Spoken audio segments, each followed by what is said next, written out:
తెలియజేస్తున్నాం.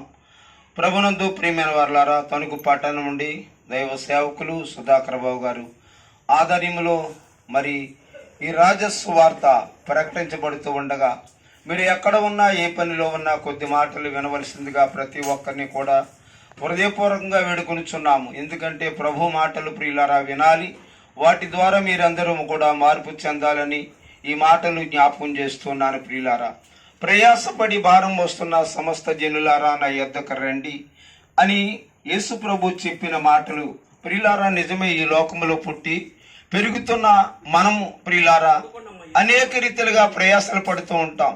భార్య భర్తలు వారి బిడ్డల కోసం మంచి పొజిషన్లో ఉండాలని, బాగా చదువుకోవాలని, ఉద్యోగాలు రావాలని, మంచి పేరు ప్రఖ్యాతులు రావాలని, వారి బిడ్డల ద్వారా అనేక రీతిలుగా మరి వారు హెచ్చించబడాలని అనేక రీతిలుగా ఆలోచన చేస్తూ ఉంటారు ప్రియులారా. నిజమే. అయితే ఈ లోకములో పుట్టిన ప్రతి ఒక్కరు కూడా పాపంలో పుట్టి పాపంలో పెరుగుతున్నారన్న సంగతి ప్రతి ఒక్కరూ గ్రహించాలి. ఎందుకంటే ప్రియులారా, ఇర్మీయా గ్రంథంలో ఒక మాట దేవుని వాక్యం సెలవిస్తుంది. ప్రియులారా, నీ తల్లి గర్భములో నిన్ను రూపింపక మునిపే నేను ఎరిగితేనని. ప్రియులారా, దైవ భక్తుని గురించి ఆ మాట. ఎందుకంటే మనం పుట్టినది మొదలుకొని ప్రియులారా పాపంలోనే పుట్టామని ప్రతి ఒక్కరూ గ్రహించాలి. ఆ పాపము పోవాలంటే యేసుప్రభు దగ్గరికి రావాలి. ఎవరైతే యేసుప్రభు యొక్క పాదాల దగ్గరికి చేరి, అయ్యా నేను పాపిని, నన్ను కరుణించు, నన్ను ఈ పాపం నుండి విడుదల దయచేయి అని ఆయన పాదాలు పట్టుకుని అడిగినట్లయితే ప్రియులారా పాపములను శాపములను విడుదల చేసే దేవుడు.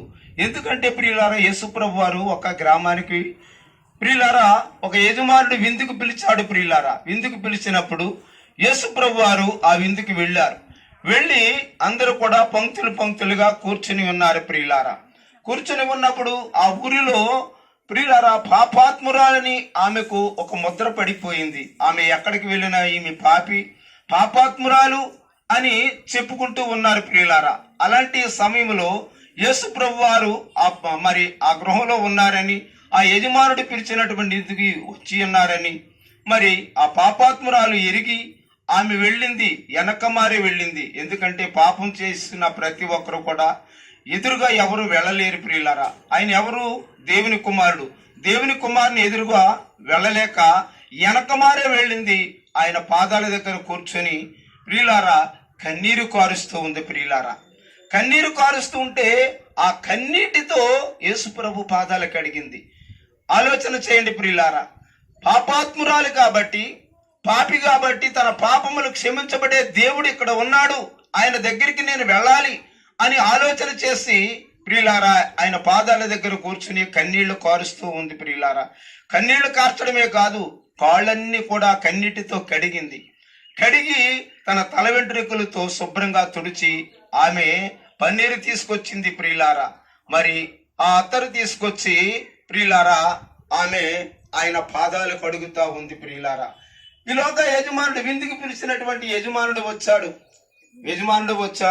ఏంటి పాపాత్మురాలు ఎక్కడ ఉందంటే యేసుప్రభు వారు అంటున్నారు, అయ్యా మీరు నన్ను పిలిచారు గాని కాళ్ళు కొడుక్కోవడానికి కూడా నీళ్ళు ఇవ్వలేదు, కానీ ఈమె చూసావా, ఆమె కన్నీటితో నా పాదాలు కడిగింది, ఇలువైనటువంటి అత్తరు పూస్తుంది అని చెప్పి ఉన్నారు. ప్రియులారా, నిజమే.